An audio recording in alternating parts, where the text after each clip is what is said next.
امید ہے کہ ناظرین اکرام خیریت سے ہوں گے۔ یہ آج کا ہمارا 66واں دینی لائیو سوال جواب پروگرام ہے۔ آپ حضرات کے سوال رہیں گے اور ہماری طرف سے جواب رہے گا، تو اپنے اس پروگرام کو شروع کر لیتے ہیں جو ہر اتوار کو ہمارا یہ پروگرام ہوتا ہے۔ اللہ تبارک و تعالیٰ سے دعا ہے کہ حق کہنے، سچ کہنے، صحیح بات کرنے کی اور دینی مسائل پر عمل کرنے کی توفیق نصیب فرمائے۔ ناظرین، آپ سے ایک گزارش ہے کہ ہمارا یوٹیوب چینل ہے مفتی بدر موٹیویشنل اسپیکر، تو آپ حضرات سے گزارش ہے کہ آپ اس کو سبسکرائب کر لیں۔ اس پر ہماری جو شارٹس ویڈیو ہیں اقوال زرعی، گولڈن تھاٹ اور جمعرات کے دن جو لائیو سوال جواب پروگرام ہوتا ہے اس پہ وہ اپلوڈ کیا جاتا ہے۔ تو آپ حضرات سے گزارش ہے کہ آپ اس چینل کو سبسکرائب کر لیجئے، ڈسکرپشن میں اس کا لنک دیا ہوا ہے۔ تو چلیے اپنا پروگرام شروع کر لیتے ہیں اور دیکھتے ہیں کہ آج کیا کیا سوالات آئے ہوئے ہیں۔ اے ڈی پی اسلامک السلام علیکم۔ جی وعلیکم السلام۔ محمد ہارون تیاگی السلام علیکم ورحمۃ اللہ وبرکاتہ۔ مفتی صاحب خیریت سے ہیں؟ جی وعلیکم السلام۔ اللہ کا فضل ہے، احسان ہے، آپ کیسے ہیں؟ اللہ سب کو عافیت سے رکھے۔ میں بیدار کروں گا السلام علیکم۔ جی وعلیکم السلام۔ سوال ہے، اگر کسی کے ماں باپ اپنے بیٹے کی اچھی تعلیم، شادی، روزگار مہیا کرا کر اپنی زمین جائیداد بیٹے کی بنا مرضی کے بیچ دیں یا وقف کر دیں تو ماں باپ گنہگار ہوں گے اگر بیٹا بھی ان کی تابعداری کرتا ہو؟ دیکھیے، آدمی زندگی میں اپنے مال کا خود مالک ہے اور اسے اپنے مال میں تصرف کرنے کا پورا حق ہے۔ وہ چاہے بیچیں، وقف کریں، کسی کو ہدیہ کریں، کسی کے لیے وصیت کریں، تو یہ ان کی مرضی ہے۔ اس میں بیٹے کا کوئی رول نہیں ہے۔ اگر وہ سارا کا سارا مال خرچ کرنا بھی چاہیں تو ان کو اجازت ہے، انہوں نے کمایا اپنی محنت سے، اپنی لگن سے، تو ان کی مرضی ہے، جہاں چاہے خرچ کریں، جیسے چاہے اس میں تصرف کریں، تو ان کی مرضی ہے۔ بیٹے کو اس میں چون چرا کا حق نہیں ہے۔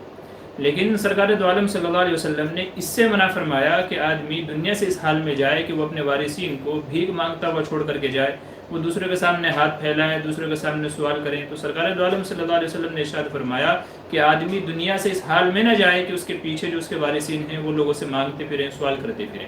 یعنی جب دنیا سے بندہ اس حال میں دنیا سے جائے کہ اس کے ورثے میں کچھ نہ کچھ ہو، ترکے میں کچھ نہ کچھ ہو، تاکہ اس کا بیٹا، بیٹی، بیوی وغیرہ ان کے لیے کچھ نہ کچھ روزینہ، کچھ نہ کچھ ذریعہ معاش موجود ہو، کچھ نہ کچھ مال موجود ہو جو ان کی کفالت کر سکے اس کے جانے کے بعد۔ تو اگرچہ اجازت ہے، لیکن پورا کا پورا مال بیچ دینا یا وقف کر دینا اس کی مطلب یہ مناسب نہیں ہے، درست نہیں ہے۔ سرکار دو عالم صلی اللہ علیہ وسلم نے اس کو پسند نہیں فرمایا۔ چنانچہ حدیث میں ہے کہ ایک صحابی رضی اللہ عنہ انہوں نے عرض کیا، یا رسول اللہ صلی اللہ علیہ وسلم، میری صرف ایک صاحبزادی ہے، میں چاہتا ہوں کہ اپنا آدھا مال اللہ کے راستے میں وقف کر دوں۔ آپ نے منع فرمایا۔ پھر انہوں نے 2/3 چاہا، آپ نے اس سے بھی منع فرما دیا۔ پھر ان صحابی نے عرض کیا کہ 1/3 مال تو میں وقف کر سکتا ہوں۔ آپ نے اجازت فرمایا، ہاں ٹھیک ہے، 1/3 مال، کل مال کا 1/3 مال آپ اللہ کے راستے میں خرچ کر سکتے ہو، وقف کر سکتے ہو، وصیت کر سکتے ہو، صدقہ کر سکتے ہو۔ اور فرمایا وَالثُّلُثُ کثیر، کہ 1/3 بھی بہت زیادہ ہے، تو 1/3 تک کی آدمی وصیت کر سکتا ہے۔ نبی کریم صلی اللہ علیہ وسلم نے اس کو پسند نہیں فرمایا کہ آدمی سارا کا سارا مال وقف کر دے، کہیں اور خرچ کر دے، اور بیچ میں جو اس کے ورثہ ہیں ان کو مانگتا ہوا، بھیک مانگتا ہوا چھوڑ کر کے چلا جائے۔ تو اگرچہ اجازت ہے لیکن حضور نے پسند نہیں فرمایا۔ چلیے آگے چلتے ہیں۔ قسمت علی السلام علیکم ورحمۃ اللہ وبرکاتہ۔ مفتی صاحب، ایک آدمی چوراہے پر، کچھ لوگ گھر کے تھے کچھ باہر کے، ان کے سامنے بولا کہ میں اپنے بیوی کو طلاق دے دیا، پر بیوی کے سامنے نہیں بولا۔ جب بندے نے طلاق دینے کا اقرار کر لیا تو طلاق ہو گئی۔ یاد رکھیے کہ طلاق کے واقع ہونے کے لیے بیوی کا سامنے ہونا ضروری نہیں ہے، بیوی کا سامنے ہونا ضروری نہیں ہے۔ جب بندے نے اقرار کر لیا کہ ہاں میں نے طلاق دے دیا، اور مزید یہ کہ چوراہے پر کھڑے ہو کر کے بولا جہاں پر گھر والے بھی موجود تھے، تو طلاق ہو گئی، طلاق ہو گئی۔ بیوی سنے نہ سنے، بیوی وہاں موجود ہو یا نہ موجود ہو۔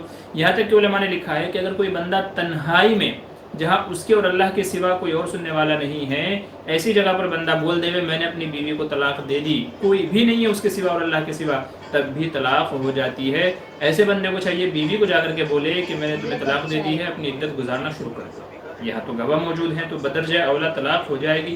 جتنی طلاق بولا ہوگا، 1 بولا تو 1، 2 بولا 2، 3 بولا تو 3، جتنی طلاق بولا ہے اتنی ہی طلاق ہو جائیں گی۔ بیوی کا سامنے ہونا ضروری نہیں ہے۔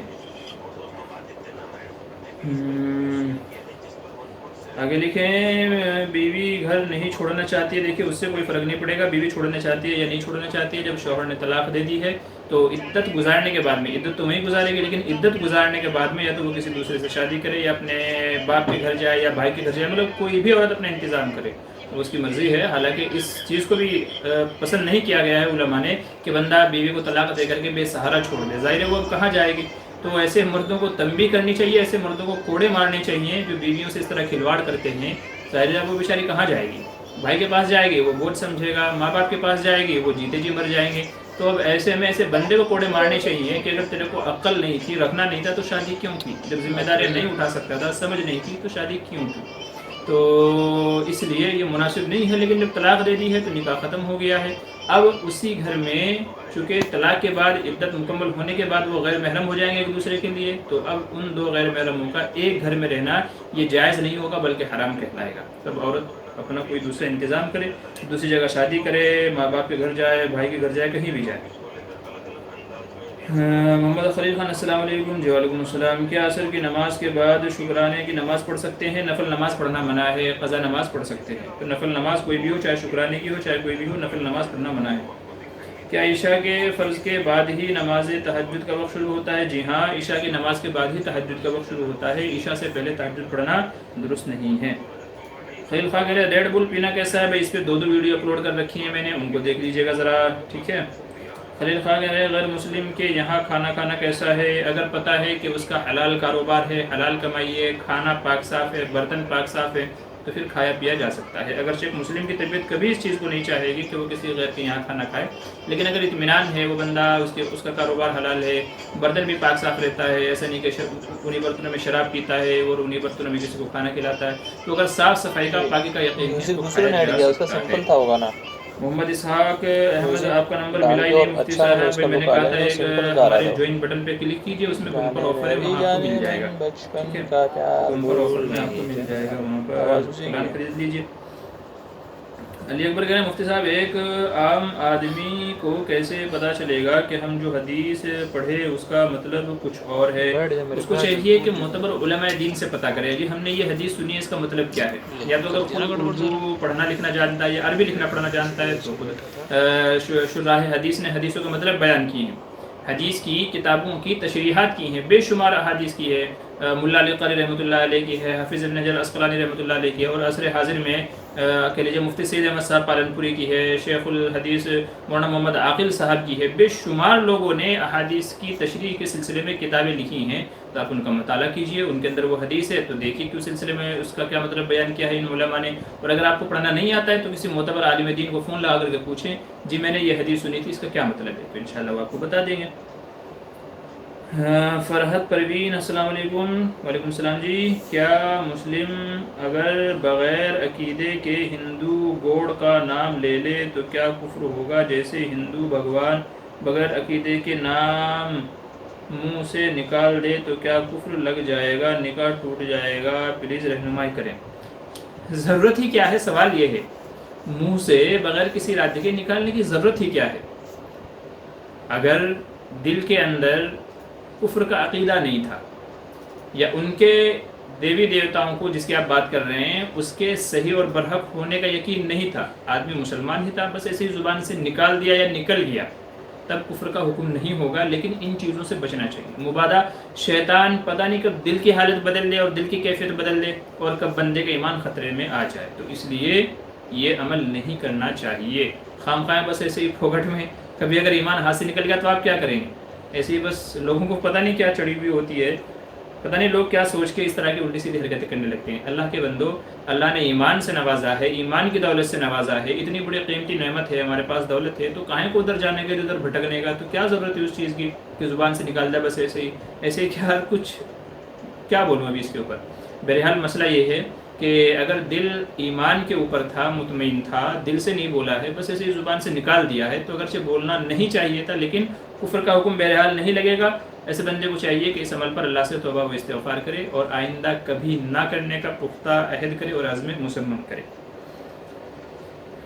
اے ڈی پی اسلامی کے ایک نکاح قاضی صاحب پڑھانے آئے تھے جس میں لڑکی کا نام سیانہ تھا اور قاضی صاحب ایجاب و قبول کے وقت سیاہنا بول دیے تھے، کیا نکاح میں کوئی دقت ہوگی مفتی صاحب؟ دیکھیے سیاہنا اور سیانہ میں کوئی زیادہ فرق نہیں ہے، ٹھیک ہے، کوئی زیادہ فرق نہیں ہے، تو میرے خیال سے تو نکاح ہو جائے گا۔ اور اگر لڑکی بھی مجلس نکاح میں موجود تھی، قاضی صاحب جب نکاح پڑھا رہے تھے اسی جگہ پہ لڑکی بھی موجود تھی، قاضی صاحب نے لڑکے سے بھی قبول کرایا، لڑکی سے بھی قبول کرایا، لڑکی بھی وہیں موجود تھی، تو اگر لڑکی مجلس نکاح میں موجود تھی تو پھر تو اگر غلط بھی نام بول دیا گیا تب بھی نکاح ہو جائے گا، اور اگر لڑکی موجود نہیں تھی، لڑکی کہیں اور تھی، مجلس نکاح کہیں اور تھی، تو اگر نام بالکل بدل گیا ہے، بالکل بدل گیا، مثال کے طور پہ کسی کا نام تسلیمہ ہے، اس کا نام نسرین لے دیا گیا، کسی کا نام نسرین ہے اس کا نام فاطمہ لے دیا گیا، کسی کا نام فاطمہ تھا اس کا نام عائشہ لیا گیا، تو اگر نام بالکل بدل گیا ہے تب تو نکاح نہیں ہوگا، لیکن نام وہی ہے، بس ایک آدھ الفاظ کا اضافہ ہوا ہے، اور وہ کبھی کبھی ہو جاتا ہے، تلفظ صحیح سے ادا نہیں ہوتا، تلفظ صحیح سے ادا نہیں ہوتا، جیسے آپ نے بتایا سیانہ اور سیاہنا، تو کوئی زیادہ فرق نہیں ہے اس میں، تو یہ ہے کہ نکاح ہو جائے گا، ٹھیک ہے۔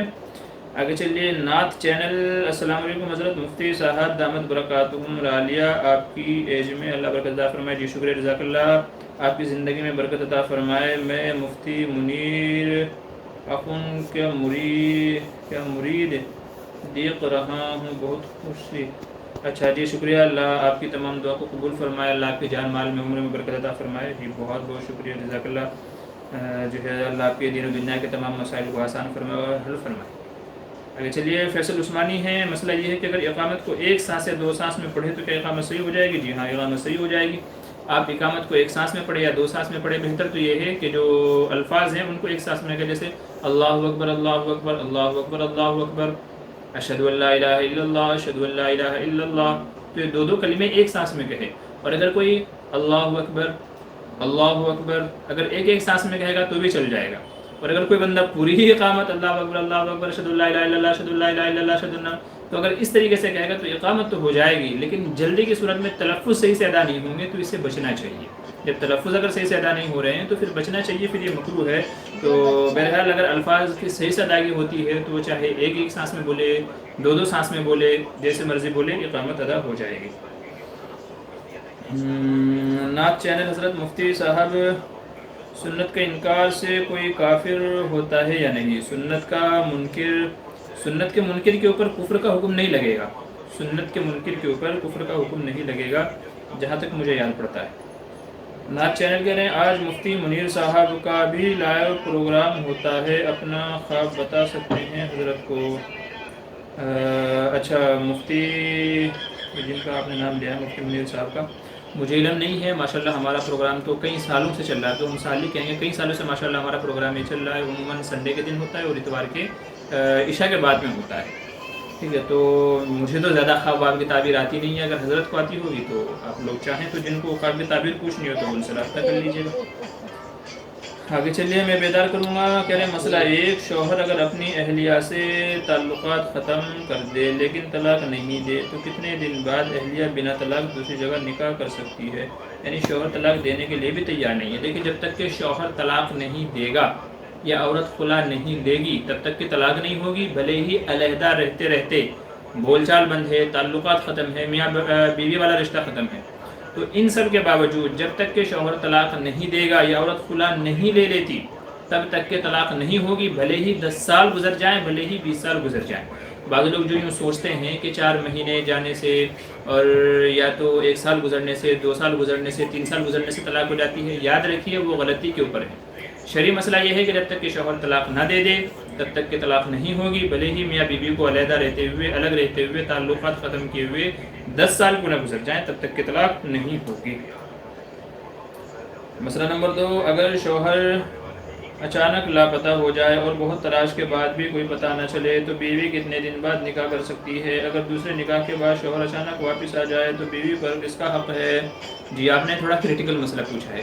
دیکھیے احناف کے یہاں غائب یعنی لاپتہ شخص، اس کے تعلق سے فرماتے ہیں کہ ہر ممکن کوشش کی جائے اس کو تلاش کرنے کی۔ آج کل تو بہت سارے ذرائع ہیں، میڈیا ہے، سوشل میڈیا ہے، پرنٹ میڈیا ہے، بہت سارے طریقے ہیں، اس کی تصویر چھاپی جائے، اعلانات کیے جائیں، نیوز پہ اس کو دیا جائے، بہت سارے طریقے ہیں، تو وہ تمام طریقے اپنائے جائیں کہ جس کے ذریعے سے بندے کی ملنے کی امید ہو۔ سب ذرائع اپنا لیے پھر بھی بندے کا پتہ نہیں ہے، تو احناف کے نزدیک مسئلہ بڑا سخت ہے کہ جب تک کہ 90 سال، بیوی سے کہا جائے گا کہ 90 ایئرس انتظار کرے، ویٹ کرے 90 سال تک، چونکہ 90 سال کی عمر میں یعنی 90 سال میں ہر بندہ مر ہی جاتا ہے، عموماً ہمارے یہاں عمریں زیادہ نہیں ہوتی، 60-70 کے عمر میں ہی بندہ ٹپک جاتا ہے، تو 90 سال بیوی سے کہا جائے گا کہ انتظار کرے تاکہ وہ مر جائے، یقین ہو جائے کہ ہاں بھائی اب تو مر ہی گیا ہوگا، تو پھر فیصلہ کر دیا جائے گا کہ بھئی 90 سال گزر گئے ہیں بیوی کو انتظار کرتے ہوئے، تو ظاہر ہے کہ اب شوہر مر ہی گیا ہوگا، تو اب وہ عدت گزار کر کے کسی دوسری جگہ نکاح کر لیتی ہے. یہ ہم احناف کے یہاں ہے.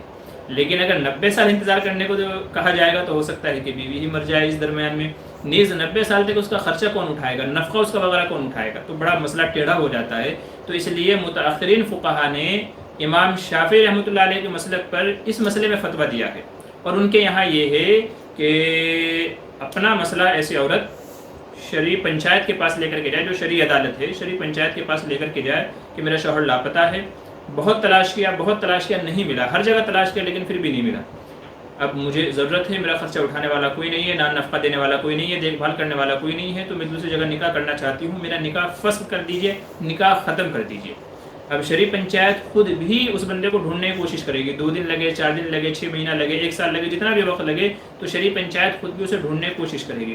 اور جب شرعی پنچایت بھی مایوس ہو جائے، بھلے ہی وہ 4 دن میں 8 دن میں ہو، ذرائع استعمال کر کے بڑے جب وہ مایوس ہو جائے کہ بندے کا پتہ نہیں ہے، تو وہ نکاح فسخ کرنے کا فیصلہ کر دیں گے کہ ٹھیک ہے آج سے آپ کا نکاح ختم ہے اور آپ عدت گزار کر کے کہیں اور نکاح کر سکتے ہیں. اس میں بھی فقہاء فرماتے ہیں کہ جب شرعی پنچایت نکاح فسخ کرنے کا فیصلہ کر دے گی، اس کے بعد مزید 3 سال انتظار کرے گی، نکاح فسخ ہونے کے بعد مزید 3 سال انتظار کرے گی. دوسرے فقہاء یہ فرماتے ہیں کہ اگر شرعی پنچایت کو یہ لگتا ہے کہ یہ 3 سال بھی زیادہ ہیں، عورت کی دیکھ بھال کرنے والا کوئی نہیں ہے، اس کی دیکھ ریکھ کرنے والا کوئی نہیں ہے، 3 سال انتظار کرنے کو کہا جائے گا تو خرچہ کون اٹھائے گا، تو شرعی پنچایت اگر یوں کہے کہ ٹھیک ہے آپ عدت گزار کر کے فوراً کہیں دوسری جگہ نکاح کر سکتی ہو، تو فرماتے ہیں کہ تب بھی ان کا فیصلہ نافذ ہو جائے گا، اور ایسی صورت میں عورت عدت گزار کر کے کسی دوسری جگہ نکاح کر سکتی ہے. یہ مسئلہ ہے فقہ شافعی میں. ہم احناف نے ضرورت کی وجہ سے، چونکہ اگر فقہ حنفی کے مطابق فتویٰ دیں گے تو بہت بڑا حرج لازم آئے گا، 90 سال تک انتظار کرنے کا کیا مطلب ہوتا ہے، تو اس مسئلے میں شافعی مسلک کے مطابق فتویٰ دیا جائے گا اور نکاح فسخ کر دے گی. جو شرعی پنچایت ہے، شرعی عدالت ہے ہماری، دنیاوی عدالت نہیں، شرعی عدالت، جیسے ہمارے ممبئی کے اندر بھی ہے، باندرا کے اندر ہے، اور کیا کہتے ہیں ناگپاڑا کے اندر ہے، بہت ساری جگہوں پہ ہے، تو شرعی عدالتیں موجود ہیں، ان کے پاس لے جا کر کے اپنا مقدمہ رکھا جائے. تو نکاح فسخ ہونے کے بعد میں عدت گزار کر کے عورت دوسری جگہ نکاح کر سکتی ہے. اب رہ جاتا ہے سوال کا دوسرا جز کہ اگر شوہر اس نے دوسرے سے نکاح کر لیا، عدت گزر گئی، نکاح کر لیا، اب دوسرا شوہر جو لاپتہ تھا، جو غائب تھا، وہ واپس آ جاتا ہے، تو ایسی صورت میں بیوی کس کو ملے گی؟ بعض علماء یوں فرماتے ہیں کہ اب جو دوسرا نکاح کیا تھا وہ ختم ہو جائے گا اور یہ بیوی پہلے شوہر کو ملے گی. کس کو ملے گی؟ پہلے شوہر کو ملے گی، چونکہ وہ زندہ ہے، اس کے نکاح میں پہلے سے تھی، اس کے نہ ہونے کی وجہ سے فسخ نکاح کا حکم لگایا تھا، لیکن جب وہ آ گیا تو یقینی طور پر یہ بات ثابت ہو گئی کہ بس وہ غائب تھا، مرا نہیں تھا. وہ کیا تھا؟ وہ غائب تھا، مرا نہیں تھا. تو اس لیے فقہاء فرماتے ہیں کہ پہلے والے بندے کو ان کا نکاح توڑوا دیا جائے گا، دوسری شادی، اور یہ بیوی پہلے بندے کو ملے گی. اور بعض علماء اس کا الٹا فرماتے ہیں کہ نہیں، اس کا نکاح فسخ ہو گیا تو فسخ ہو گیا اور اب یہ دوسرے ہی کے پاس رہے گی. بعض علماء یوں فرماتے ہیں، لیکن راجح قول پہلا والا ہے کہ پہلے والے کے نکاح میں رہے گی. یہ مسئلہ ہے. نعت چینل، اللہ آپ کو سلامت رکھے. جی شکریہ، جزاک اللہ. اللہ آپ کو تندرستی عطا فرمائے. جی شکریہ، جزاک اللہ. حضرت اللہ آپ کی تمام ضرورتیں پوری فرمائے. شکریہ، جزاک اللہ. اللہ آپ کے علم عمل میں برکت عطا فرمائے. بہت بہت شکریہ، جزاک اللہ. اللہ آپ کی محبتوں کو، حسن ظن کو ایسے ہی قائم و دائم رکھے. اللہ آپ کی دنیا و آخرت کے تمام مسائل کو حل فرمائے. شوزین خان، السلام علیکم. جی وعلیکم السلام. کیا کہہ رہے ہیں؟ والد کی انکم حرام ہو تو کیا کریں؟ کھانا جائز ہے یا نہیں؟ دیکھیے، اگر آپ کے اندر ہمت اور صلاحیت اور استطاعت ہے کہ آپ الگ سے کما سکتے ہیں تو پھر آپ کو چاہیے کہ والد کی وہ حرام والی کمائی استعمال نہ کریں، اس کو اپنے اوپر خرچ نہ کریں، اس کو اپنے اوپر خرچ نہ کریں. اگر آپ کے پاس کوئی اور انتظام ہے، اور اگر آپ کے پاس کوئی اور انتظام نہیں، آپ چھوٹے ہیں، نہیں کما سکتے ہیں، تو پھر آپ کو چاہیے اپنے والد کو اس بارے میں تنبیہ کریں، ان کو پیار و محبت سے سمجھائیں کہ دیکھیں آپ جہنم کی آگ اپنے پیٹ کے اندر بھر رہے ہیں. حرام کمائی یہ حرام ہے، اور نبی کریم صلی اللہ علیہ وسلم نے فرمایا کہ جو بدن، جو جسم حرام کمائی سے پلا بڑھا ہو تو اس کے لیے تو جہنم ہی زیادہ مناسب ہے، مطلب وہ جہنم کے اندر جائے گا. تو والدین کو پیار محبت سے سمجھائیں کہ آپ کی انکم جو ہے وہ حرام ہے، اس کے بڑے بڑے نقصانات ہیں دنیا میں بھی آخرت میں بھی، اور ان کو حلال کمائی کے اوپر ابھاریں. ٹھیک ہے. اور اگر اللہ نے آپ کو صلاحیت دی ہے تو پھر آپ خود کمائیں، حلال روزی کمائیں، حلال روزی تلاش کریں، اور والدین کو سمجھاتے بھی رہیں اور ان کی کمائی اپنی ذات کے اوپر استعمال نہ کریں. آگے چلیے. شمشاد فاطمہ، السلام علیکم. جی وعلیکم السلام. مفتی صاحب، عورتوں کی مسئلے مثالی کے لیے زینت زیور کتاب پڑھ سکتے ہیں؟ کیا جنتی زیور کتاب پڑھ سکتے ہیں یا نہیں؟ جی جنتی زیور کن کی لکھی ہوئی ہے آپ مجھے بتا دیجئے. اگر مولانا اشرف علی تھانوی کی لکھی ہوئی ہے تو پڑھ سکتے ہیں، اور اگر کسی اور کی لکھی ہوئی ہے تو پھر آپ مجھے اس کے کچھ فوٹوز بھیجیے گا تاکہ میں تھوڑا اندازہ لگا سکوں کہ اس کے اندر جو مسئلے مسائل لکھے ہوئے ہیں وہ صحیح ہیں کہ نہیں. تو جنتی زیور اگر مفتی مولانا اشرف علی تھانوی کی ہے تب تو کوئی مذائقہ نہیں ہے، ان کی بہشتی زیور بھی ہے، اور اگر کسی اور نے صاحب نے لکھی ہے تو پھر آپ مجھے اس کو بھیجیے گا. عبدالواحد السلام علیکم ورحمۃ اللہ وبرکاتہ. قضا نماز جماعت کے ساتھ پڑھ سکتے ہیں؟ جی نہیں، قضا نمازوں کی جماعت نہیں ہوتی، قضا نمازیں علیحدہ ادا کی جاتی ہیں. قضا نمازوں کی جماعت نہیں ہوتی بلکہ قضا نمازیں تو انفرادی طور پر ادا کی جاتی ہیں. محمد شارق احمد ماشاء اللہ، جی شکریہ جزاک اللہ. نعت چینل حضرت مولانا اور مفتی میں کیا فرق ہوتا ہے رہنمائی فرمائیں. بھائی مولانا اور مفتی میں کیا فرق ہے؟ ویسے تو میں نے اپنے چینل پہ ویڈیو اپلوڈ کی ہوئی اس کے تعلق سے. دیکھیں مولانا ایک لمیٹڈ ہے، مطلب وہ حالانکہ جو مفتی ہوگا وہ مولانا تو ضرور ہوگا، جو مفتی ہوگا وہ مولانا تو ضرور ہوگا، لیکن ہر مولانا مفتی نہیں ہوتا، بلکہ مولانا بننے کے بعد مزید 2 سال آپ کو لگانے پڑتے ہیں جس میں آپ کو مسئلے مسائل میں مہارت بتائی جاتی ہے کہ اگر آپ کے سامنے کوئی مسئلہ پیش آتا ہے تو اس کو آپ کیسے حل کریں گے، حالات حاضرہ میں کس طرح کے مسائل چل رہے ہیں، تو مسائل میں آپ کو مزید مہارت سکھائی جاتی ہے، مسئلوں کو حل کرنا آپ کو سکھایا جاتا ہے. اور کہہ لیجیے حالات حاضرہ کے جو مسائل پیش آتے ہیں ان کو کس اعتبار سے آپ کو ہینڈل کرنا ہے، کیا کیا پوچھنا ہوتا ہے، کن کن چیزوں پہ غور و فکر کرنا ہوتا ہے، پھر اس کے بعد آپ کو فتویٰ دینے کا حق ہوتا ہے. عالم مسئلہ تو بتا سکتا ہے لیکن فتویٰ نہیں دے سکتا، فتویٰ مفتی ہی دے سکتا ہے. عالم کیا کرے گا؟ اپنی طرف سے آپ کو کوئی بات نہیں بتا سکتا ہے، بلکہ جو علماء نے کتابوں میں لکھی ہے بس وہی مسئلہ آپ کو بتا سکتا ہے. اور مفتی کا مسئلہ ایسا ہے کہ اگر مفتی کو کوئی مسئلہ کتابوں میں نہیں مل رہا ہے، نیا مسئلہ ہے، نئے پیش آمدہ مسائل ہیں، تو مفتی تمام چیزوں میں غور و فکر کرنے کے بعد، قرآن سنت میں، احادیث میں، اجماع امت میں غور و فکر کرنے کے بعد میں اس کے نزدیک اس کا جو صحیح جواب بنتا ہوگا وہ جواب آپ کو دے گا، جسے کہتے ہیں فتویٰ. تو فتویٰ دینے کا رائٹ صرف مفتی کے پاس ہوتا ہے، مولانا کے پاس نہیں ہوتا. تو ہر مفتی مولانا تو ہوتا ہے لیکن ہر مولانا مفتی نہیں ہوتا. مفتی کی پھر مولانا بننے کے بعد میں مزید 2 سال آپ کو پڑھائی کرنی ہوتی ہے جس میں مہارت آپ کو سکھائی جاتی ہے مسئلے مسائل کے اندر، اور لوگوں کے جو الجھے ہوئے مسئلے ہوتے ہیں ان کے تعلق سے. یہ فرق ہے دونوں کے اندر. آگے کیا کہہ رہے ہیں؟ اللہ آپ کی پریشانیوں کو دور فرمائے، اللہ آپ کو ولی کامل بنائے. جی بہت بہت شکریہ، جزاک اللہ خیر. فرحان مبین السلام علیکم ورحمۃ اللہ وبرکاتہ. ایک عورت نے حلالے کی نیت سے نکاح کیا جبکہ اس کے لیے صحت شرط ہے لیکن صحبت نہیں کی اور 2-4 دن میں طلاق دے دی تو کیا طلاق واقع ہو جائے گی؟ یہ حلالہ صحیح سے معتبر ہی نہیں ہوا، یہ حلالہ صحیح سے معتبر ہی نہیں ہوا. دیکھیں اسے طلاق تو ہو جائے گی، جب شوہر نے نکاح کیا اور طلاق دی تو طلاق تو ہو گئی، ٹھیک ہے، بیوی اس کے نکاح سے نکل جائے گی دوسرے بندے کے، لیکن پہلے شوہر کے لیے حلال نہیں ہوگی. پہلے شوہر کے لیے جب تک کہ حلال نہیں ہوگی جب تک کہ یہ اب کسی اور دوسرے سے، یا تو اگر اس نے ایک طلاق دی تھی تو وہ اس سے رجوع کرے اور رجوع کرنے کے بعد پھر دوبارہ صحبت کرے. تو جب تک کہ صحبت نہیں ہوگی، چاہے دوسرے سے ہو، چاہے تیسرے سے ہو، چاہے چوتھے سے ہو، کتنے ہی بندوں سے نکاح کر لے، جب تک کہ صحبت نہیں ہوگی تب تک کہ پہلے شوہر کے لیے یہ بیوی کیا نہیں ہوگی؟ حلال نہیں ہوگی. چونکہ نبی کریم صلی اللہ علیہ وسلم نے یہی فرمایا تھا کہ جب تک کہ وہ تمہارا ذائقہ نہ چکھ لے، یعنی ہم بستری نہ ہو جائے، مجامعات نہ ہو جائے، تب تک کہ دوسرے کے لیے حلال نہیں ہوگی. تو صرف نکاح کر کے طلاق دینے سے پہلے شوہر کے لیے حلال نہیں ہوگی جب تک کہ صحبت نہ ہو جائے، بھلے یہ دوسرے سے کرے، تیسرے سے کرے، چوتھے سے کرے، ٹھیک ہے. تو کسی نے طلاق دی، طلاق تو ہو جائے گی لیکن جب تک کہ صحبت نہیں کی پہلے کے لیے حلال نہیں ہوگی. امید ہے بات سمجھ میں آ گئی ہوگی. جی نعت چینل حضرت بہت کیا کہہ رہے ہیں، سارا مولانا مفتی کیوں نہیں بنتا ہے جبکہ مولانا بننے کے بعد 1 ایئر ہی لگانا ہوتا ہے؟ دیکھیے مفتی کے لیے جو ہے نا وہ بہت چوزیبل ہے یہ، ٹھیک ہے، ہر کوئی مفتی نہیں بن سکتا ہے، بلکہ مدارس والوں کا ایک نظام ہے کہ جو پڑھائی میں سب سے اچھا ہوگا، جس کی صلاحیت سب سے اچھی ہوگی، اس بندے کو مفتی کے لیے وہ منتخب کرتے ہیں. چاہتا تو ہر کوئی ہے بننا، ٹھیک ہے، چاہتا تو ہر کوئی ہے لیکن ہر کوئی سلیکٹ نہیں ہوتا اس کے لیے. بلکہ اگر میں اپنی بات کروں جب میں نے مظاہر العلوم سے میں نے افتتاح کیا ہے، مظاہر العلوم وقف سے، تو مظاہر العلوم وقف کے اندر تقریباً 600 بچوں نے ایگزام دیا تھا مفتی بننے کے لیے. کتنے؟ 600 بچوں نے ایگزام دیا تھا. ان 600 بچوں میں سے پہلے صرف 40 بچے سلیکٹ کیے گئے، 40 بچے سلیکٹ کیے گئے پہلے پیریڈ میں. پھر ایک اور دوسرا ایگزام ہوا، ان میں سے ان ٹاپ 40 میں سے اور مزید 16 ٹاپ بچے سلیکٹ کیے گئے، 16 ٹاپ بچے سلیکٹ کیے گئے جن کو افتاء کے لیے مفتی بننے کے قابل سمجھا گیا. یعنی پہلے 600 میں سے 40 سلیکٹ ہوئے، پھر 40 میں سے بھی 16 سلیکٹ ہوئے، اور ان 16 بچوں کا مفتی میں ایڈمیشن ہوا اور داخلہ ہوا، اور صرف وہ 16 بچے ہی وہاں سے افتاء کی سند لے کر کے اور مفتی بن کر کے وہاں سے فارغ ہوئے. چونکہ افتاء کا کام یہ بہت اہم کام ہے، اگر ہر کوئی مفتی بننے لگے تو یہ سمجھ لیجئے امت کا بیڑا غرق ہو جائے گا. کیونکہ ہر کسی کے اندر یہ صلاحیت نہیں ہوتی کہ وہ اس منصب پر پہنچ جائے، اس افتاء کے منصب پر پہنچ جائے، مسئلے مسائل کو سمجھنے لگے صحیح سے. ہر کسی کے اندر یہ صلاحیت نہیں ہوتی. تو مدرسے والے ٹاپ میں بھی ٹاپ کلاس کے ہوتے ہیں، جو ٹاپ کلاس کے ہوتے ہیں، صرف انہی کو سلیکٹ کرتے ہیں اس منصب کے لیے تاکہ امت کی صحیح رہنمائی ہو سکے. تو الحمدللہ میرا 600 میں سے 40 میں ہوا، پھر 40 میں سے بھی 16 بچوں میں میرا سلیکٹ ہوا، اور ہم 16 بچے تھے جنہوں نے مظاہر الموقف سے ایک ساتھ افتاء کی سند حاصل کی تھی، اور افتاء میں ہم لوگوں نے فراغت کی تھی.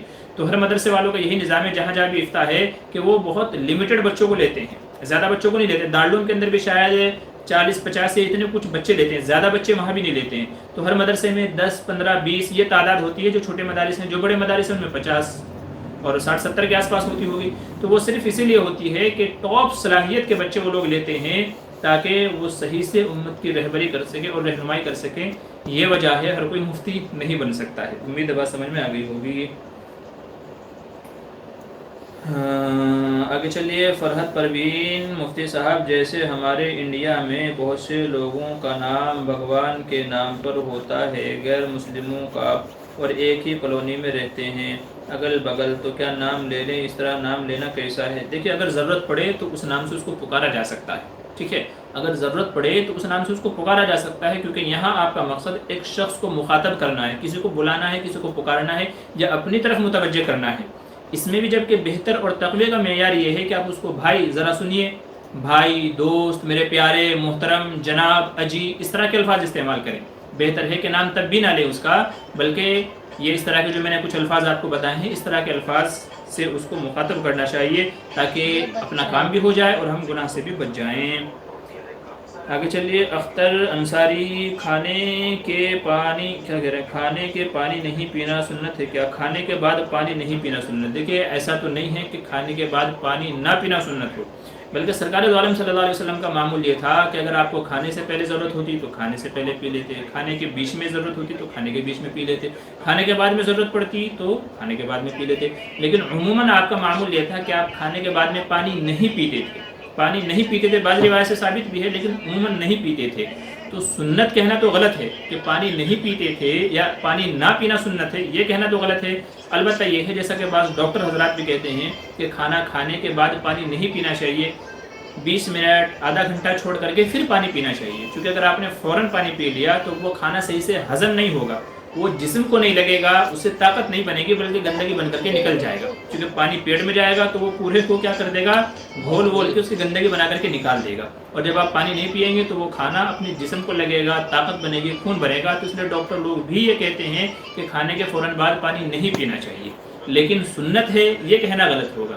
تو وہ آپ کی مرضی کے اوپر ہے. بہت سارے لوگ ایسے ہیں جن کو اطمینان ہی نہیں ہوتا جب تک کہ پانی نہیں پیتے، تو اس کی بھی اجازت ہے. تو بندے کے لیے اجازت ہے، بہتر ہے کہ پانی پہلے پیے تاکہ کھانا کم کھایا جائے. کھانا کم کھایا جائے گا تو اس سے زیادہ کھانا کھا لے گا تو پیٹ کے اندر بھاری پن پیدا ہوگا، بیماریاں پیدا ہوں گی، بہت سارے نقصان کا باعث ہے. تو پہلے پانی پی لے، چونکہ پانی پیشاب کے راستے سے نکل جاتا ہے اور پیٹ کو صاف کرتا ہے.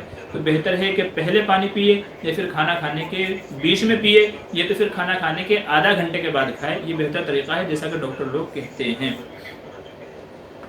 محمد گلزار، السلام علیکم مفتی صاحب، میرا سوال ہے کہ آن لائن عالم کورس کرنا چاہیے یا مدرسے سے کرنا چاہیے؟ بھئی مدرسے سے جا کے کرنا چاہیے. آن لائن تو ایک وقتی ضرورت تھی، اور بلکہ آن لائن کے وہ فائدے نہیں ہیں. جیسا کہ دارالعلوم میں مفتی ابوالقاسم صاحب نعمانی ہیں، تو انہوں نے اس سلسلے میں بڑا بیان آیا تھا ان کا پچھلے دنوں. حالانکہ میری ایک ویڈیو ہے کہ آن لائن تعلیم حاصل کرنی چاہیے کہ نہیں، اگر آپ اس کو دیکھیں گے انشاءاللہ تو میں نے بہت اچھے طریقے سے سمجھایا ہے وہاں پر. آن لائن تعلیم کے فائدے کیا ہیں وہ بھی بتائے ہیں، اور نقصانات کیا ہیں وہ بھی میں نے بتائے ہیں. تو آپ جا کر کے دیکھ لیجیے گا ہمارے ویڈیو میں، ہمارے یوٹیوب چینل پہ آپ کو مل جائے گی، تمام تفصیلات وہاں آپ کو مل جائے گی. لیکن میرا مشورہ یہی ہے آپ کو کہ آن لائن نہیں پڑھیے گا بھیا، بلکہ کسی مدرسے میں جا کر کے، چونکہ استاد کے سامنے بیٹھ کر کے، اس کے روبرو بیٹھ کر کے، اس کا جو فیض، اس کی جو برکت، اس کا جو سمجھانا، وہ جو نورانیت آپ کو حاصل ہوگی وہ آن لائن میں آپ کو حاصل نہیں ہوگی. علم کی جو قدر آپ کے دل میں، جو وقت استاذوں کی، جو برکت آپ کی استاد کے سامنے بیٹھ کر کے ہوگی، وہ آن لائن میں نہیں ہوگی. بیٹھ جا میرے بیٹھ جا. آگے چلیے. نعت چینل کریں. مفتی صاحب آپ سے میرا سوال ہے ووٹ دینا کیسا ہے؟ اگر ووٹ نہ دیں رہنمائی فرمائیے. بھائی ووٹ کے تعلق سے پہلے بھی میں عرض کر چکا ہوں کہ ووٹ دینا چاہیے. بعض علماء کے نزدیک ووٹ شہادت کا درجہ رکھتی ہے. ٹھیک ہے، یعنی کون بندہ معتبر ہے کون معتبر نہیں ہے، یہ شہادت دینا، یہ گواہی دینا ضروری ہے. جب کسی کے بارے میں پوچھا جائے کہ یہ بندہ معتبر ہے کہ نہیں، تو جب آپ سے پوچھا گیا تو آپ کے ذمہ لازم ہے، واجب ہے کہ آپ اس کے بارے میں بتائیں کہ یہ معتبر ہے کہ نہیں ہے. اور ووٹ دے کر بھی گویا ہم کسی بندے کے بارے میں شہادت دیتے ہیں، گواہی دیتے ہیں کہ میرے اعتبار سے یہ بندہ معتبر ہے اور دوسرے لوگوں کے حق میں نفع مند ہے. تو اس لیے بعض علماء یوں فرماتے ہیں کہ ووٹ شہادت کا درجہ رکھتی ہے، اس لیے ووٹ کا حکم، واجب کا حکم ہے کہ ووٹ دینا چاہیے. اور اگر آپ ووٹ نہیں دیں گے تو آج کے زمانے میں اس کا نقصان یہ ہے کہ ظالم لوگ حکومت میں آ جائیں گے، برسر اقتدار آ جائیں گے، ووٹ خرید کر کے، ووٹوں میں دھاندلی کر کے اور دوسرے چکر چلا کر کے جو ظالم لوگ ہیں، جو ملک کی لٹیا ڈبو رہے ہیں، جیسا کہ میں اور آج آپ دیکھ رہے ہیں، ٹھیک ہے، کہ ملک کن کے ہاتھوں میں ہے اور ملک کس طرف جا رہا ہے اور ملک کی دشا کیا ہے اور کس طرح غریبی پہ غریبی چڑھتی جا رہی ہے، عام آدمی کیسے بھوک سے مر رہا ہے، مہنگائی سے مر رہا ہے، یہ میں اور آپ دیکھ رہے ہیں. کیوں؟ کیونکہ جہلا کے ہاتھوں میں ہے، ظالموں کے ہاتھوں میں ملک ہے. تو اگر آپ ووٹ نہیں دیں گے تو اس کا نقصان یہ ہوگا کہ غلط لوگ غلط بندے کو ووٹ دے کر کے حکومت میں لے آئیں گے اور پھر آپ کا بس نہیں چلے گا، پھر آپ کو بھی ظلم کی چکی میں، مہنگائی کی چکی میں پسنا پڑے گا. اس لیے بہتر ہے کہ اپنے ووٹ کو صحیح استعمال کریں، صحیح بندے کو ووٹ دیں جو آپ کے حق میں، امت کے حق میں نفع مند ہو، اور ایسے بندے کو جتا کر کے لے کر کے آئیں تاکہ کل کو آپ کی پریشانیوں میں وہ آپ کے ساتھ کھڑا ہو، وہ آپ کے حق میں بولنے والا ہو، وہ سچ کا ساتھ دینے والا، انصاف کرنے والا ہو. تو اس لیے بعض علماء فرماتے ہیں کہ ووٹ واجب کا درجہ رکھتا ہے تو ضرور دینا چاہیے. اور ہم بھائیوں نے یہ ارادہ کیا ہے کہ انشاءاللہ اس بار جب بھی ووٹنگ آئے گی تو ہم لوگ یہاں سے اسپیشل ممبئی سے، بھلے یہاں سے 3000 کا ایک طرف کا خرچہ آتا ہے، اگر اے سی سے جاتے ہیں تو 3000 کا ایک طرف سے خرچہ آتا ہے، لیکن ہم انشاءاللہ ووٹ ڈالنے ضرور جائیں گے تاکہ ہمارا ووٹ صحیح لوگوں تک پہنچے. یہ ہم نے خود نے ارادہ کیا ہے.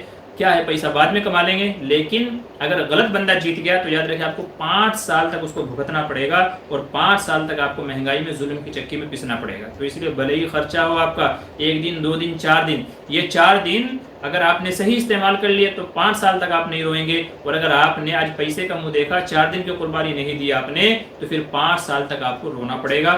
فیصلہ آپ کے ہاتھ میں ہے کہ آپ کو کیا فیصلہ کرنا ہے.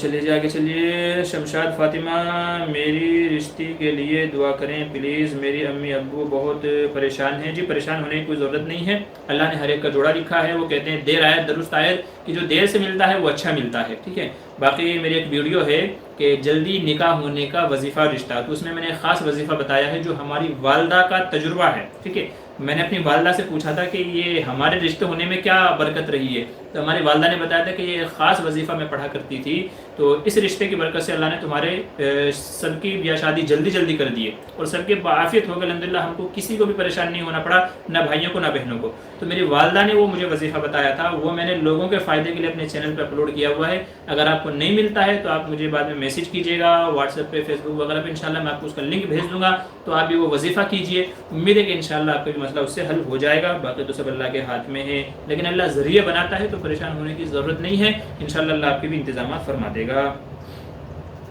آگے چلیے. میں بیدار کروں گا، نکاح سے خلا لینا کیا ہے؟ نکاح سے خلا لینے کا مطلب یہ ہے شوہر نہیں چھوڑنا چاہتا، بیوی نہیں رہنا چاہتی. شوہر چھوڑنا نہیں چاہتا، بیوی رہنا نہیں چاہتی، تو بیوی مطالبہ کرتی ہے کہ میں آپ کو مہر معاف کر دوں گی، ٹھیک ہے، یا جو میرا زیور وغیرہ ہے وہ آپ کو دے دوں گی، یا میں آپ کو 50,000 لاکھ روپے دوں گی، اس کے بدلے آپ مجھے چھوڑ دیں. تو مال کا لالچ دے کر کے شوہر سے طلاق لینا، شوہر سے چھٹکارا حاصل کرنا، اس کو خلا کہتے ہیں. تو شوہر راضی ہو جائے گا، مان جائے گا لالچ میں اور طلاق دے دے گا تو خلا ہو گئی، اس کا نام خلا ہے. ناز چینل کے نظر آپ سے گزارش ہے لاسٹ پر تمام نوجوانوں کو نصیحت کریں. اچھا جی انشاءاللہ ضرور. فرحت پروین، کفر کے وسوسے بہت آتے ہیں، میں کیا کروں؟ جی اس سلسلے میں ٹھیک ہے، ربی اعوذ بک من ہمزات الشیاطین و اعوذ بک ربی ان یحضرون، آپ یہ دعا پڑھ لیجیے جو میں نے بھی آپ کو بتائی ہے. اگر آپ اس کو گوگل پہ سرچ کریں گے تو انشاءاللہ آپ کو مل جائے گی. ٹھیک ہے، یہ بعد میں مجھے میسج کیجیے گا، میں آپ کو بھیج دوں گا. ربی اعوذ بک من ہمزات الشیاطین و اعوذ بک ربی ان یحضرون. جس کو غلط خیالات آتے ہیں، وسوسے آتے ہیں، شیطان پریشان کرتا ہے، ٹھیک ہے، ذہن میں الجھنیں ہیں، ٹینشن ہیں، پریشانیاں ہیں، تو وہ اس وظیفے کو زیادہ سے زیادہ پڑھے، یعنی روزانہ کم از کم 100 مرتبہ پڑھنے کا معمول بنا لے، انشاءاللہ بہت جلدی ذہن پرسکون ہو جائے گا، مطمئن ہو جائے گا اور سارے وسوسوں سے چھٹکارا مل جائے گا۔ آگے چلیے، علی اکبر کریں مفتی صاحب ہمیں کیسے پتہ چلے گا کہ ہمیں جو حدیث پڑھ رہے ہیں اس کا کچھ اور مطلب ہے؟ میں نے بتا دیا بھائی۔ افو شاز کہہ رہے ہیں ایمان پر خاتمے کے لیے دعا کریں۔ جی اللہ تعالی ہم سب اس کے محتاج ہیں کہ اللہ تعالی ہم سب کا ایمان پر خاتمہ فرمائے۔ قرآن کریم میں کہا گیا وَلَا تَمُوتُنَّ إِلَّا وَأَنْتُمْ مُسْلِمُونَ کہ تمہاری موت ہرگز نہ آئے مگر اس حال میں کہ تم مسلمان ہو۔ تو اللہ ہم سب کا ایمان پر خاتمہ فرمائے، چونکہ جنت میں جانے کی سب سے بڑی چابی یہی ہے کہ جس کا ایمان پر خاتمہ ہوا وہ انشاءاللہ ضرور جنت میں جائے گا۔ تو اس کے لیے فکر مند بھی ہونا چاہیے اور دعا بھی مانگنی چاہیے۔ توفنی مسلما والحقنی بالصالحین، یہ قرآن کریم میں دعا سکھائی گئی ہے، نبی کی دعا ہے کہ توفنی مسلمہ، میری وفات ہو اس حالت میں کہ میں مسلمان ہوں، والحقنی بالصالحین اور مجھے نیک لوگوں میں شامل فرما دے۔ تو توفنی مسلما والحقنی بالصالحین نمازوں میں یہ دعا مانگے، انشاءاللہ ایمان پر خاتمہ ہوگا۔ یہ ایمان پر خاتمے کی دعا ہے، بہت اچھی دعا ہے، خود بھی پڑھیں دوسروں کو بھی شیئر کریں۔ آگے چلیے، زینت سید ایک عورت نے 7 سال سے پیسے واپس نہیں کر رہی ہے، 2019 میں عمرہ کر کے آئی ہے، کیا کروں؟ جی تو بس اس سلسلے میں تو یہی ہے، اللہ سے دعائیں خیر کرتے رہیں اور اللہ سے مانگتے رہیں کہ اللہ کسی طریقے سے اس کا دل واپس اس کا دل نرم کر دے، باقی ہماری جو وظائف کی ویڈیو ہے آپ پلے لسٹ میں جائیے گا، اس میں قرض واپس کسی سے اگر ہم کو لینا ہے تو کیا ہم کو پڑھنا ہے، میں نے وہاں وظیفہ بتایا ہوا ہے، وہ وظیفہ آپ کریے انشاءاللہ۔ امید ہے کہ اللہ اس وظیفے کی برکت سے سامنے والے کا دل نرم فرما دیں گے اور آپ کے پیسے نکل جائیں گے۔ نعت چینل کریں، اللہ آپ کی جوانی کی حفاظت فرمائے، آپ کا مال جان میں برکت عطا فرمائے۔ جی بہت بہت شکریہ، جزاک اللہ، آپ دعا دے رہے ہیں، مجھے بڑا اچھا لگ رہا ہے، آپ ماشاءاللہ اتنی اچھی دعا دے رہے ہیں، اللہ آپ کی ہر دعا کو قبول فرمائے۔ شمشاد فاطمہ کہہ رہے ہیں کون سی کتاب بیسٹ ہے عورتوں کے لیے؟ جی مثالی عورت بھی ہے، مثالی دلہن بھی ہے، اور اس کے علاوہ آپ بہشتی زیور پڑھ لیجئے، اس میں عورتوں کے ہر اعتبار سے مسئلے مسائل بھی بیان کیے گئے۔ تو یہ کتابیں ہیں اور انشاءاللہ بعد میں دیکھ کر کے سجیسٹ کر دوں گا آپ کو، یہ 3 کتابیں، بہشتی زیور، مثالی عورت اور عورتوں کے حقوق بھی ہیں، اور اس طرح کی کئی ساری کتاب ہیں، ٹھیک ہے، تو آپ ان کو پڑھ لیجئے انشاءاللہ، مسئلے اس سے آپ کو تمام چیزیں معلوم پڑ جائیں گی۔ شوزین خان کہہ رہے ہیں گھر میں دینی ماحول کیسے بنائیں؟ اس کے لیے سب سے پہلے آپ کو خود دین پر آنا ہوگا۔ اگر آپ چاہتے ہیں میرے گھر میں دین کا ماحول ہو تو سب سے پہلے آپ خود دین کے پابند ہو جائیں، پردے کا ماحول پیدا کریں، نماز کا ماحول پیدا کریں، اور ایسے ہی خوش اخلاقی، ملنساری، سچ بولنا، ٹھیک ہے، بری عادتیں چھوڑنا، ان سب پر آپ پہلے خود عمل کریں، ٹھیک ہے۔ تو آپ اپنے کردار کو آپ خود ایسا بنا لیں کہ آپ کو دیکھ کر کے دوسرے لوگ سبق حاصل کریں، نصیحت حاصل کریں، ان کو بولنا نہ پڑے، بلکہ آپ کی دیکھا دیکھی وہ لوگ بھی خود بخود چینج ہونا شروع کر دیں، کنورٹ ہونا شروع کر دیں۔ تو آپ کو چاہیے کہ آپ پہلے اپنی اصلاح کریں، انشاءاللہ آپ اپنی اصلاح کر لیں گے تو پھر آپ کو دوسروں کو بولنے کا حق بھی ہے، اور امید یہ ہے کہ دوسروں کو بولنے کی ضرورت نہیں پڑے گی، بلکہ آپ کی دیکھا دیکھی وہ لوگ بھی انشاءاللہ دین پر آ جائیں گے۔ یہ سب سے بہتر اور مجرب طریقہ ہے اپنے گھر میں دینی ماحول پیدا کرنے کا۔ معین الاسلام السلام علیکم، جی وعلیکم السلام۔ ایم ایس حسین السلام علیکم، جی وعلیکم السلام۔ نمیرہ السلام علیکم، جی وعلیکم السلام۔ مفتی صاحب دعا کی گزارش ہے، اللہ تعالیٰ کی تمام مشکلوں کو آسان فرمائے۔ نعت چینل کا اگر مفتی صاحب آپ مجھے بتاؤ مفتی بننے کے لیے نحو صرف میں مہارت ہونی چاہیے یا مسئلے مسائل میں مہارت ہونی چاہیے؟ بھائی دونوں ہی میں مہارت ضروری ہے، کیونکہ اگر آپ کو صرف و نحو میں اگر مہارت حاصل نہیں ہوگی تو آپ عربی کی عبارت اور مسئلے مسائل صحیح سے نہیں پڑھ سکیں گے اعراب کے ساتھ میں، اور اگر آپ صحیح سے اعراب نہیں پڑھ سکیں گے، آپ عبارت ہی نہیں سمجھ پائیں گے تو پھر آپ مسئلہ غلط نکالیں گے، ٹھیک ہے، آپ مسئلہ کیا کریں گے، غلط نکال لیں گے، تو آپ مسئلہ صحیح سے سمجھ ہی نہیں پائیں گے۔ تو صرف و نحو یہ کیا ہے، یہ تو بیسک چیزیں ہیں جو آپ کو شروع میں ہی پڑھا دی جاتی ہیں، شروعاتی دور میں، پہلے دوسرے تیسرے سال میں، ٹھیک ہے، تو ان میں بھی مہارت ہونا ضروری ہے تاکہ آپ صحیح سے عبارت سمجھ سکیں، اور جب آپ عبارت سمجھ جائیں گے تو انشاءاللہ مسئلہ مسائل بھی سمجھنا آپ کے لیے آسان ہو جائے گا۔ تو دونوں میں مہارت ہونا ضروری ہے، کسی ایک سے کام نہیں چلے گا۔ آگے چلیے، نعت چینل کا ہے مفتی صاحب جو لوگ مفتی میں سلیکٹ نہیں ہوتا ان کا کتنا افسوس ہوتا ہوگا؟ ایسا نہیں ہے، وہ لوگ اگلے سال ٹرائی کرتے ہیں یا کسی دوسرے مدرسے میں ٹرائی کرتے ہیں، یا تو پھر یہ ہے کہ وہ لوگ کہیں اپنا مدرسے میں مدرس بن جاتے ہیں، کہیں مسجد میں امامت کرنے لگتے ہیں، تو یہ کوئی افسوس کی بات نہیں ہے، اللہ نے جس کا جیسے نظام بنایا ہوا ہے، ظاہر ہے کہ فیصلے سب اللہ کی طرف سے ہوتے ہیں، تو جس کو اللہ نے سلیکٹ کیا وہ سلیکٹ ہو گیا، جو نہیں سلیکٹ ہوا وہ اپنا دوسرے کام کاج میں لگ جاتا ہے، تو کوئی اس کی بات نہیں ہے۔ علی اکبر کہہ رہے ہیں قاری صاحب حدیث ہے کہ جب اللہ اپنے بندوں کو جہنم سے نکالے گا وہ لوگ کون ہوں گے کیا؟ کیوں کہ حدیث یہ بھی ہے کہ نہیں سارے مسلم کے شفاعت کریں گے۔ بھائی حضور صلی اللہ علیہ وسلم اپنی امتیوں کے لیے سفارش تو کریں گے، اور آپ ہی کی سفارش کی بنیاد پر بعض علماء فرماتے ہیں کہ نبی کریم صلی اللہ علیہ وسلم کی سفارش کئی طرح کی ہوگی۔ ایک سفارش وہ ہوگی کہ جس کی وجہ سے لوگوں کا حساب و کتاب شروع ہوگا ورنہ لوگ پریشان ہوں گے۔ دوسری سفارش وہ ہوگی کہ جس کی وجہ سے آپ کی امت کو جنت میں داخل کیا جائے گا۔ تیسری سفارش وہ ہوگی کہ جس کی وجہ سے آپ کی امتیوں کو کم سزا ہوگی اگرچہ گناہ ان کے زیادہ ہوں گے۔ تو بہرحال یہ اللہ کا نظام ہے، یہ اللہ کا ضابطہ ہے۔ تو بعض کو آپ کی سفارش پر بالکل گناہ معاف کر دیے جائیں گے، جنت میں بھیج دیا جائے گا، اور بعض کے سزا میں تخفیف کر دی جائے گی۔ لیکن بہرحال جو گناہ ہے تو اللہ کا نظام ہے وہ تو کہ بھئی جس نے گناہ کیا اس کو جہنم میں، اور جس نے اچھے کیے اس کو جنت میں، تو اللہ کا نظام ہے۔ تو یہ اس طریقے سے قیامت میں فیصلے ہوں گے۔ امید آپ بات سمجھ گئے ہوں گے۔ ایم ایس حسین مفتی صاحب جمعے میں کتنی سنت؟ جمعے کے بعد میں سنت ہے 4 6 دونوں سے ہی، آپ کا معمول کیا ہے؟ جی دیکھیے جمعے میں 4 سنتیں پہلے ہیں، سنت موقدہ ہیں، پھر 2 رکعت جمعے کی ہیں، پھر 4 سنت ہیں، پھر اس کے بعد 2 سنت ہیں، پھر اس کے بعد 2 نوافل ہیں، تو ٹوٹل 14 رکعتیں ہیں جمعے کے بعد میں، اولاً 4 پھر 2، ٹھیک ہے؟ تو ٹوٹل 6 سنتیں ہوتی ہیں، 4 سنت ایک سلام سے، 2 سنت ایک سلام سے، اور پھر اس کے بعد 2 نوافل ہوتے ہیں، تو اس طرح ٹوٹل 14 رکعتیں ہو جاتی ہیں۔ یہی ہمارا معمول ہے۔ فرحان مبین السلام علیکم ورحمۃ اللہ وبرکاتہ۔ اکثر لوگ کہتے ہیں کہ اگر شوہر اپنی حاملہ عورت کو طلاق دے دے تو طلاق نہیں ہوتی، کیا یہ بات صحیح ہے؟ جی بالکل غلط ہے، ایسا نہیں ہے، ایسا نہیں ہے، بلکہ قرآن کریم میں حاملہ عورت کی عدت بیان کی گئی، ٹھیک ہے؟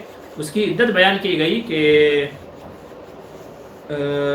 وَأُولَاتُ الْأَحْمَالِ کہ حاملہ عورتوں کی عدت کیا ہے؟ أَجَلَهُنَّ أَن يَضَعْنَ حَمْلَهُنَّ، حاملہ عورتوں کی عدت یہ ہے کہ وہ اپنا حمل جن دیں، بچہ پیدا ہو جائے، تو جیسے ہی بچہ پیدا ہوگا عورت کی عدت بھی مکمل ہو جائے گی۔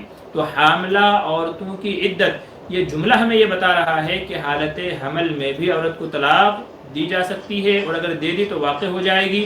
اسی کی عدت اللہ نے یہ بیان کی کہ جو بچہ پیدا ہو گیا، بھلے ہی اگلے دن بچہ پیدا ہو جائے یا 9 مہینے میں بچہ پیدا ہو، تو جیسے ہی بچہ پیدا ہوگا عدت مکمل ہو جائے گی۔ تو لوگوں میں جو مشہور ہے وہ غلط ہے، حمل والی عورت کو بھی طلاق ہو جاتی ہے۔ M S Hussain online قراءت تجوید کہاں سے سیکھیں؟ بھائی مجھے پتہ نہیں ہے کون سکھا رہا ہے، اگر کوئی معتبر ادارہ یا کوئی معتبر بندہ سکھا رہا ہے تو آپ سیکھ سکتے ہیں۔ مفتی صاحب ویکسین لگوا لی آپ نے؟ جی ہاں میں نے ویکسین لگوا لی ہے۔ جس دن میں نے ویکسین لگوائی تو اس دن میں نے ایک لائیو پروگرام رکھا تھا ویکسین کے فائدے اور اس کے نقصان کے تعلق سے، تو بہتر ہے کہ آپ وہ دیکھ لیجیے انشاءاللہ، نہیں تو میں آپ کو لنک بھیج دوں گا، بعد میں رابطہ کیجیے گا، تو وہ دیکھ لیجیے گا۔ پہلا ڈوز ہمارا ہو گیا ہے، اور دوسرا ڈوز جو ہے وہ انشاءاللہ شاید جنوری میں یا فروری کے پہلے ہفتے میں ہے، چونکہ اب 84 ڈیز یعنی 84 دن کے بعد آپ دوسرا ڈوز لے سکتے ہیں، تو 84 ڈیز وہ جو ہے جنوری میں یا فروری میں ہو رہے ہیں، تو پہلا ہو گیا الحمدللہ۔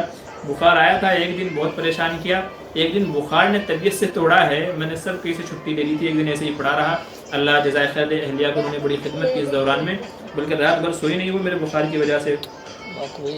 تو بہرحال ایک دن کا بخار آیا تھا، پھر میں نے دوائی گولی کھائی اور اللہ نے شفا دی تھی مجھے، ٹھیک ہے؟ تو پہلا ڈوز تو ہو چکا ہے۔ توصیف خان السلام علیکم مفتی صاحب، آپ کا موبائل نمبر کیا ہے؟ جی وعلیکم السلام، موبائل نمبر آپ کو مل جائے گا، جوائن بٹن پہ کلک کیجئے، اس میں جو بمپر پلان آفر ہے اس میں آپ رابطہ کیجئے، انشاءاللہ آپ کو نمبر دے دیا جائے گا۔ فرحت پروین مفتی صاحب مجھے کفر کے وسوسے بہت آتے ہیں، میں نے ایسے بولا ویسے بولا تو کیا میرا نکاح ٹوٹ گیا کیا؟ جیسے میں نے ایک مرتبہ ہندو گوڑ کا نام ایک کیا کرے محاورے کے طور پر لے لیا۔ دیکھیں اگر دل سے آپ نے نہیں بولا ہے، ٹھیک ہے، زبان سے بس ایسے ہی ادا ہو گیا یا شیطان نے نکلوا دیا، تو آپ کو پریشان ہونے کی ضرورت نہیں ہے۔ بہت زیادہ وسوسوں کا آنا یہ بھی شیطان کی طرف سے ہوتا ہے جو انسانی ذہن کو پریشان کرتا ہے۔ تو میں نے جو آپ کو وظیفہ بتایا ہے آپ اس وظیفے کا ورد کیجیے انشاءاللہ، اس طرح کے تمام وسوسوں سے اللہ آپ کی حفاظت فرمائے گا۔ باقی اصل تو شوہر کے بولنے سے نکاح ختم ہوتا ہے، وہ طلاق بولے کچھ اور بولے کچھ اور بولے تو نکاح زیادہ اس کی وجہ سے نکاح ختم ہوتا ہے۔ عورتوں کی طرف سے اتنا بڑا مسئلہ نہیں ہوتا الا یہ کہ کلمہ کفر کہیں جیسے آپ نے بولا ہے، لیکن آپ کی جو سچویشن ہے تو بہتر ہے کہ آپ کسی اللہ والوں سے یا کوئی اللہ والی بزرگ ہستی ہے عورت ہے تو آپ اس سے اپنا اصلاحی تعلق قائم کیجئے، اپنے دل کا حال و احوال ان کو بتائیے، امید انشاءاللہ آپ کو وہاں سے مدد ملے گی۔ باقی دوسرے پریشان نے ہونے ایڈ کی کیا، اس ضرورت کا نہیں ہے۔ سمپل تھا وہ گانا، قسمت علی السلام علیکم مفتی صاحب، کوئی میوزک اپنا ڈال کے اور انتقال اچھا کر مطلب اس کا لک آ گیا، جائے، لیکن وہ سمپل اس گا کا رہا تھا فوٹو وہ، یا ویڈیو بنا کر رکھنا کیسا ہے بھائی؟ جانے جائز والی نہیں جانے من ہے۔ جیسے بچپن زندے کا کی فوٹو یا ویڈیو لینا جائز تعلق، نہیں ہے بغیر شرعی آواز عذر اچھی کے، نہیں ہے۔ تو ایسے ہی مردے کی بھی جائز نہیں ہے، کیونکہ ضرورت ہی نہیں ہے نا، کوئی ضرورت ہی نہیں ہے اس کا فوٹو لے کے رکھنے کی۔ آپ بولیں گے جی یاد کریں گے فوٹو دیکھ کر کے، تو بھائی شیطان نے لوگوں کو بت بیٹھ دیں پرستی میرے پر پیار اسی سے، طریقے سے ابھارا ہے۔ آپ قصص الانبیاء پڑھیے گا تو آپ کو اس میں معلوم پڑے گا کہ شیطان نے یہی چال چلی تھی کہ لوگوں سے بولا کہ اپنے جاننے والوں کے مجسمے بنا لو، ان کی مورتیاں بنا لو تاکہ ان کو دیکھ دیکھ کے یاد کرو۔ پھر ایک وقت آہستہ آہستہ ایسا آیا کہ لوگ انہی کی پوجا کرنے لگے۔ تو آپ نے بھی فوٹو نکالے، ویڈیو نکالے، دیکھیں گے، روئیں گے، یاد کریں گے، تو یہ کیا لگا رکھی ہے بھائی؟ جانے والا چلا گیا، اب تو وہ آپ کے ثواب کا محتاج ہے، مستحق ہے، تو آپ صدقہ خیرات کریں، ان کے لیے قرآن پڑھیں، ایصال ثواب کریں، یہ کام کریں، یہ ان کو فائدہ دیں گے۔ آپ ان کے فوٹو کھینچیں گے، ویڈیو کھینچیں گے، تو یہ تو ان کے لیے اور گناہ کا ذریعہ بنے گا اور گناہ کا سبب بنے گا، تو اس لیے اس سے باز آ جائیں۔ یہ معاشرے میں بڑا برا رواج چل پڑا ہے کہ مرنے والے کی وہ فوٹو ویڈیو سوشل میڈیا پہ وائرل کی جاتی ہے، کہ فلاں مر گئے، یہ دیکھو یہ جنازہ ہے، یہ نہلایا جا رہا ہے، یہ یوں کیا جا رہا ہے، یہ یوں کیا جا رہا ہے۔ یہ ساری باتیں غلط ہیں، سب شیطانی ہتھ کنڈے ہیں، ان سب سے حفاظت ہونی چاہیے، ان سب سے بچنا چاہیے، نہیں تو کھینچنے والے گنہگار ہوں گے۔ جانے والا تو چلا گیا، اب جو کھینچ کر کے وہ ویڈیو لے کر کے وائرل کر رہا ہے وہ بندہ گنہگار ہوگا۔ تو نہ اپنے پاس رکھنا جائز ہے، نہ آگے شیئر کرنا جائز ہے۔ جانے والا چلا گیا، اس کے حق میں دعا کریں، ایصال ثواب کریں۔ آگے چلیے، میں بیدار کروں گا، کہہ رہے ہیں کیا عام آدمی بھی دینی مسئلے مسائل بتا سکتا ہے اگر اسے صحیح جانکاری ہے؟ اگر کسی بندے کو کسی مسئلے کے بارے میں صحیح سے پتہ ہے، اس نے کہیں کتاب میں پڑھا یا کسی عالم سے سنا ہے، تو ورڈ ٹو ورڈ، یعنی کچھ اپنی طرف سے کمی بیشی نہ کرے، اپنی طرف سے حاشیے نہ لگائے، بلکہ جیسا سنا یا جیسا پڑھا بیائی ہی ویسا ہی بتا دے، اور ساتھ میں یہ کہتے بھائی میں نے ایسا سنا تھا، آپ بھی ان سے مزید کنفرم کر لیں، تحقیق کر لیں، یا تو میں نے فلاں کتاب میں پڑھا تھا، آپ بھی ان سے مزید تحقیق کر لیں اور ان سے پوچھ لیجیے۔ تو ورڈ ٹو ورڈ بتا سکتا ہے، اپنی طرف سے اضافہ کر کے یا کمی کر کے نہیں بتا سکتا ہے۔ کسی سے صحیح پتہ ہے تو بتا دے مجھے یوں پتہ ہے۔ مفتی صاحب ہم آپ کا حق ادا نہیں کر سکتے ہیں، آپ ہماری ہر سوال کا جواب دیتے ہیں، جزاک اللہ۔ بھائی آپ ایسا کر سکتے ہیں کہ سپر چیٹ کے ذریعے سے آپ ہماری جو ٹیم ہے اس کا آپ تعاون کر سکتے ہیں، جو ماشاءاللہ آپ کے لیے پروگرام آرگنائز کرتے ہیں، ویڈیو ایڈٹ کرتے ہیں، اپلوڈ کرتے ہیں، بہت ساری خدمتیں آپ لوگوں کے لیے کرتے ہیں۔ تو جو بندہ مدد کرنا چاہے تو ہماری ٹیم کی کر دے سپر چیٹ کے ذریعے سے۔ سپر چیٹ آپ کو اکثر لوگوں کو معلوم ہوگا، اگر کسی کو نہیں معلوم ہے تو ویڈیو میں نے اس کے اوپر بنائی ہوئی ہے، اس کو دیکھ لیجیے گا۔ اللہ سب کو جزائے خیر دے۔ آگے چلیے، شکیل احمد السلام علیکم مفتی صاحب، کسی کو اولاد نہیں ہے تو ان کے لیے کچھ وظیفہ بتاؤ، مہربانی ہوگی۔ جی میں نے ابھی حال ہی میں ایک وظیفہ نقل کیا تھا، ٹھیک ہے، حضرت زکریا علیہ السلام کی دعا ہے، رب لا تذرنی فردا وانت خیر الوارثین، ٹھیک ہے، تو یہ دعا آپ پڑھیے انشاءاللہ۔ ہر نماز کے بعد 11 مرتبہ پڑھ لیجئے، یا تو دن بھر میں کسی بھی وقت 100 مرتبہ پڑھ لیجئے۔ تو میں نے ویڈیو بنائی ہوئی ہے، مزید تفصیل آپ وہاں دیکھ لیجئے، انشاءاللہ اس دعا کی برکت سے تجربہ ہے، امید ہے کہ اللہ آپ کو بھی اولاد سے نوازے گا۔ شزین خان کہہ رہے ہیں network marketing business without products کا انکم حلال ہے کیا؟ دیکھیے جب کوئی پروڈکٹس ہی نہیں ہے تو آپ منافع کس کا لے رہے ہیں؟ جب کوئی پروڈکٹ ہی نہیں ہے تو منافع کس بات کا لے رہے ہیں؟ آپ نے کوئی چیز خریدی، کم میں خریدی، زیادہ میں بیچ لی، ٹھیک ہے، تو اس کا منافع تو سمجھ میں آتا ہے، لیکن اگر کہیں پہ کوئی پروڈکٹ ہی نہیں ہے، کوئی بات ہی نہیں ہے، تو یہ سارا بزنس تو ہوا میں ہو رہا ہے، یہ سارا بزنس تو ہوا میں ہو رہا ہے، تو اس کی علماء نے اجازت نہیں دی ہے۔ جیسے کوئی بولے جی وہ جو پرندہ اڑ کے جا رہا ہے نا وہ میں آپ کو 100 روپے میں بیچتا ہوں، بھائی کیسے بیچے گا؟ پہلے پکڑ تو صحیح، جب پکڑ میں ہی نہیں آیا تو بیچے گا کیسے؟ کوئی بندہ بولے یہ جو سمندر میں جو مچھلیاں پھر رہی ہیں نا یہ میں آپ کو بیچتا ہوں، بھائی کیسے بیچے گا؟ پہلے پکڑ تو صحیح۔ تو تمہارے ہاتھ میں کچھ نہیں ہے، تم اس کو خرید رہے ہو، بیچ رہے ہو، تو یہ جائز نہیں ہے۔ آپ خود خریدیں، اپنے اس میں لیں اس کو، پھر آگے بیچیں منافع کے ساتھ میں، تو اس کی اجازت ہے، ٹھیک ہے۔ اور اگر آپ کا سوال کچھ اور ہے تو تھوڑی اور اس کی وضاحت کر دیجیے۔ سننا السلام علیکم مفتی صاحب۔ جی وعلیکم السلام۔ محمد گلزار جزاک اللہ مفتی صاحب، جی شکریہ۔ یونائٹیڈ فار جسٹس ویڈیو کہہ رہے ہیں مفتی صاحب، مفتی فضل ہمدرد کے چینل پر آ کر لوگوں کے کوشچن کو سولو کرو۔ جی اگر وہ ہم کو بلاتے ہیں وہاں پر، اگر وہ ہم کو دعوت دیتے ہیں اپنے چینل کے اوپر، تو انشاءاللہ میں ضرور ادھر آؤں گا۔ اچھا یہ جو بھی بہت سارے ہمارے حضرات ہیں جو یوٹیوب چینل ہیں ان کے اپنے اپنے، تو اگر کوئی بندہ یہ چاہتا ہے کہ بھئی جیسے ہمارے یہاں سنڈے کے دن لائیو سوال جواب پروگرام چلتا ہے، تو ان کی کوئی آڈینس ہے جو دین سے ریلیٹڈ ہے یا مسئلے مسائل پوچھ سکتے ہیں، تو وہ ہم سے پرسنل میں رابطہ کر کے، اگر وہ چاہتا ہے کہ بھئی آدھا گھنٹہ